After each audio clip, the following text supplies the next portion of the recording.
Assalamualaikum warahmatullahi wabarakatuh.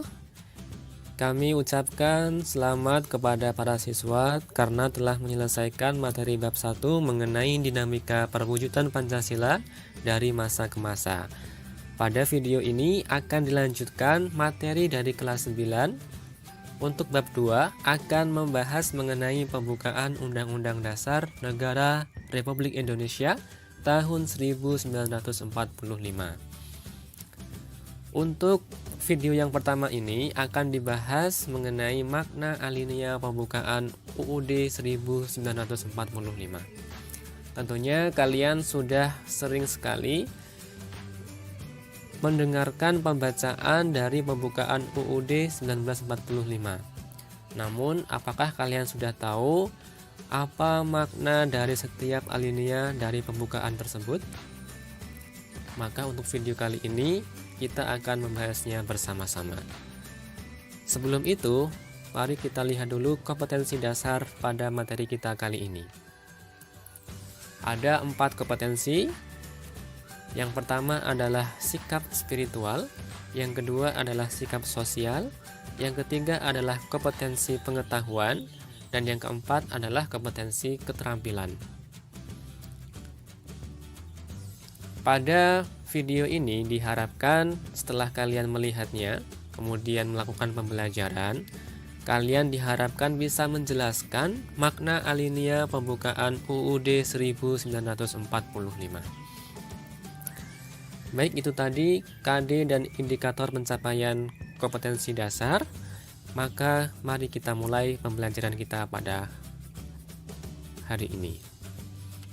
Yang pertama,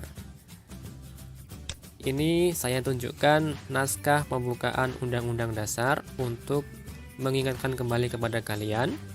Ada 4 alinea. Kita akan bahas satu persatu maknanya. Dari mulai alinea pertama. Undang-Undang Dasar Negara Republik Indonesia tahun 1945. Pembukaan. Bahwa sesungguhnya kemerdekaan itu ialah hak segala bangsa. Dan oleh sebab itu, maka penjajahan di atas dunia harus dihapuskan, karena tidak sesuai dengan peri kemanusiaan dan peri keadilan. Apa makna dari alinea pertama itu? Alinea pertama pembukaan Undang-Undang Dasar 1945 menjelaskan pernyataan kemerdekaan sebagai hak bagi semua bangsa di dunia. Karena kemerdekaan merupakan hak asasi sebuah bangsa yang bersifat universal. Pembukaan Undang-Undang Dasar di alinea pertama ini memuat dalil objektif dan dalil subjektif. Apa itu dalil objektif?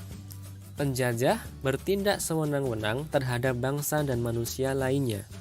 Penjajahan juga tidak sesuai peri keadilan, karena penjajahan memperlakukan manusia secara diskriminatif. Manusia diperlakukan secara tidak adil, seperti perampasan kekayaan alam, penyiksaan, serta adanya perbedaan hak dan kewajiban. Dalil ini menjadi alasan bangsa Indonesia untuk berjuang memperoleh dan mempertahankan kemerdekaan. Selain itu, juga membantu perjuangan bangsa lain yang masih terjajah untuk memperoleh kemerdekaan.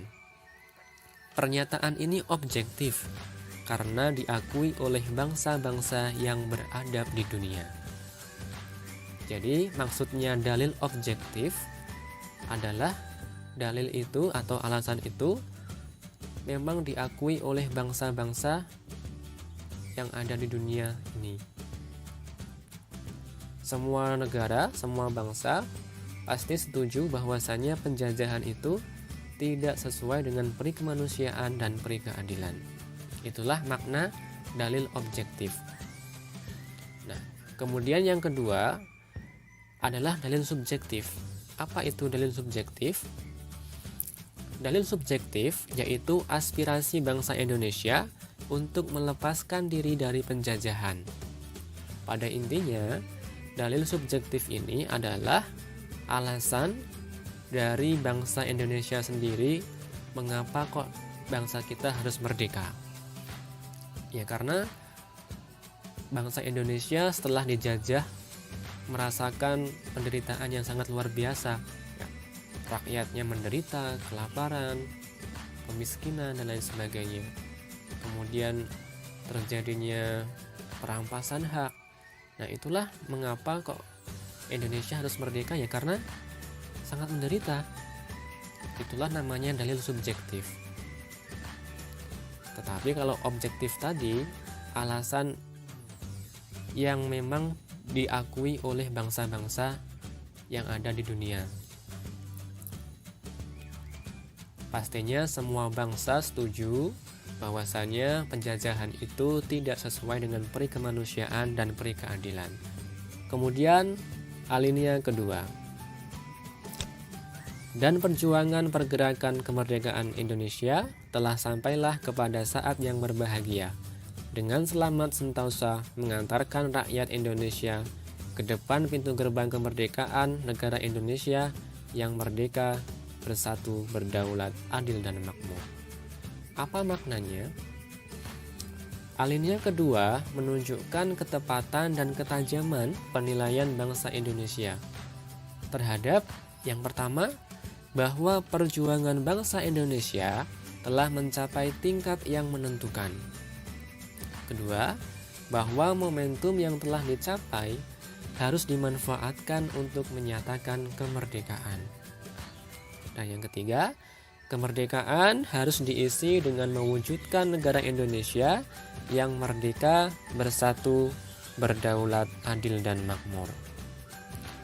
Tentunya sebagai bangsa Indonesia, kita harus meyakini bahwa kemerdekaan bukanlah akhir dari perjuangan bangsa.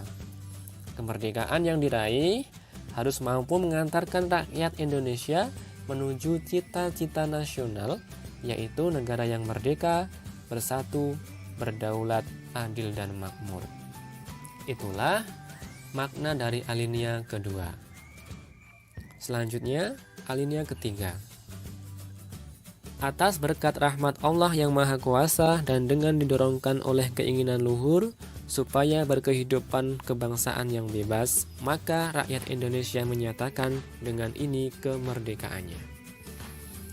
Maknanya apa? Alinea ketiga mengandung makna pengukuhan makna dari proklamasi yang luhur. Makna tersebut didorong dari motivasi spiritual yang luhur.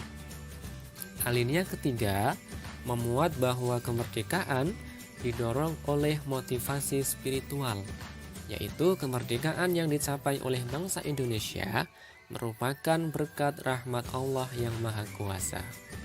Melalui alinea ketiga ini, bangsa Indonesia menyadari bahwa tanpa rahmat Tuhan yang Maha Kuasa, bangsa Indonesia tidak akan merdeka.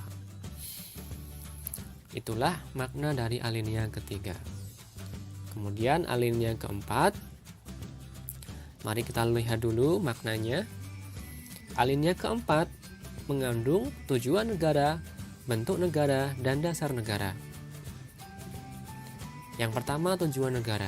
Negara Indonesia yang dibentuk memiliki tujuan negara yang hendak diwujudkan. Mana kata-katanya? Kita lihat.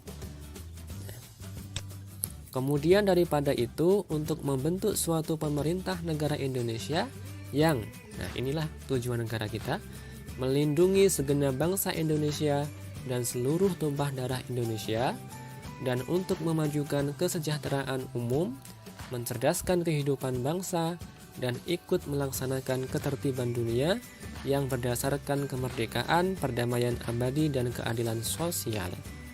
Itulah tujuan negara Indonesia dibentuk. Kemudian yang kedua apa? Alinea keempat juga mengandung bentuk negara. Prinsip bentuk negara yaitu susunan negara Republik Indonesia yang berkedaulatan rakyat. Republik merupakan bentuk pemerintahan di mana pemerintah dipilih oleh rakyat. Mana kata-kata yang menunjukkan? Ya. Selanjutnya tadi, maka disusunlah kemerdekaan kebangsaan Indonesia itu dalam suatu Undang-Undang Dasar Negara Indonesia yang terbentuk dalam suatu susunan negara Republik Indonesia yang berkedaulatan rakyat. Dari kata-kata tadi berarti menunjukkan bahwasanya Indonesia menganut bentuk pemerintahan republik di mana pemimpinnya atau presiden dipilih oleh rakyat. Kemudian alinea keempat juga mengandung dasar negara. Ya. Alinea keempat memuat dasar negara Indonesia yaitu Pancasila. Di sini jelas ya dijabarkan bahwasanya dengan berdasar kepada ketuhanan yang Maha Esa, kemanusiaan yang adil dan beradab, persatuan Indonesia dan kerakyatan yang dipimpin oleh hikmat kebijaksanaan dalam permusyawaratan perwakilan, serta dengan mewujudkan suatu keadilan sosial bagi seluruh rakyat Indonesia. Itulah dasar negara Indonesia yaitu Pancasila, juga terkandung dalam alinea keempat. Ya, itu tadi makna dari setiap alinea pembukaan UUD 1945. Semoga dengan ini kalian lebih paham lagi. Jika ada yang ditanyakan, silahkan didiskusikan dalam forum kelas. Wassalamualaikum warahmatullahi wabarakatuh.